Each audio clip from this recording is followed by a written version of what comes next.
My name is Lynn Boone, and I'm running for city clerk for the city of Compton.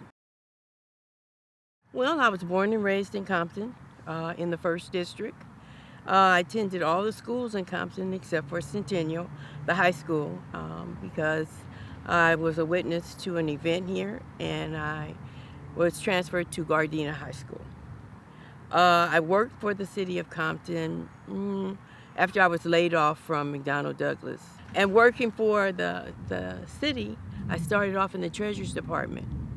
And from there, I was asked to come to CRA, which has a lot to do with the redevelopment and the structures of the home and actually conversing with the citizens. Well, the communication, number one. The city clerk's office has been stifled for close to 60 years with the same two individuals, and nothing has changed. As far as, and it's part of the city clerk's duty, is to maintain the records for the city and provide for the city council meetings. And it's so many times that the people can't hear it. They can't see it. And we're wondering the reason why. And then we are 70 to 75% Latino. And they act like it's so difficult to make it so we can communicate with them better. So it's communication is like my top, and then after that, it's like the procedures of the department of this office. Okay, well, if you read the charter, there's no requirements, but in being in that office, well, I feel that customer service, the willingness to actually listen to the people for changes, skills, or either some type of skills for communicating. We're 70 to 75% Latino. They don't attend the meetings because a lot of them don't really understand English. And if they question it, they have to stop the meeting and pull out all these headphones, which is so sad. And then even the recording of the meeting in Spanish, they still don't get to hear what everybody's saying because there's only one translator up there, and he's only going to translate what he wants. And from being out in the community, I found out that he's not even speaking the same language, the same Latino language that a lot of them understand. So communication, to me, my own. I worked out at the airport as an extra job, and I just saved that money. And then some people are trying to donate now, but I wasn't really into that. It's going to be in several ways, but one of the main ways is going to be through the newspaper. The newspaper right now is supposed to be accessed for public notices and public hearings. Well, it states in the charter you have to publish them in a judified newspaper. This Compton paper that they're using is not judified. The office is not here in Compton.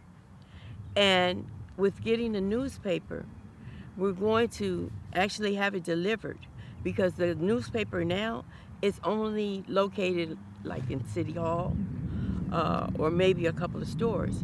It's free, true enough, but it's not accessible. And then I want to bring the office up to the 21st century.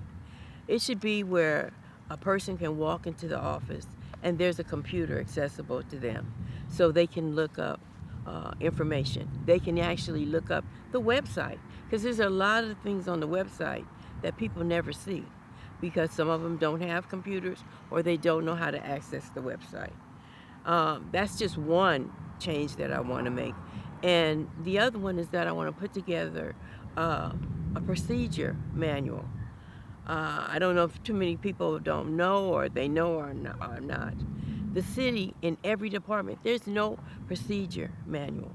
So if you're told to do something or a certain way, it may be different the next day because the directors, officers, they're arbitrarily telling you something, so that lets them be able to change it. The time that I'm in office, if I'm successful, the elections are going to be run by Norwalk. They'll be run by the county. I don't want to have, the only thing that the clerk's office, I think, should be involved in is just venting the candidates to our requirements of the charter. Right now the charter reads a 30-day residency, and we've had an issue with that. And basically, that's the only qualifications except for the city attorney. And I've never heard where city attorney is asked for his credentials or, how long he's been as a city attorney. So that I would change. But as far as the elections, the ballots, all of that, it would be done off away from the city at the county. The city charter is the voice of the people. The city charter is the instructions on how to operate the city. It covers transparency, accountability, everything. And the elected officials, they swear, when they come into office, they swear to uphold the charter. And they swear to address any violations to the charter. But that hasn't been done. And I feel that that's the reason why we're in the position that we are. What I really, really want to do is put together, not even put together, but there's someone that knows the procedure, because there is a procedure to amend your charter. The charter has to be amended by the people, not by the elected officials, because the words in the charter are for the elected officials. So that's one of the things I want to put together. And like I said, excuse me again, not put together, but introduce this person that knows the procedure. And it's about a year-long procedure before they can actually put it on the ballot. That's no problem. There's people who disagree with me all the time. And, I just smile and go along with it, and I hear them out. I let them vent, and it's okay.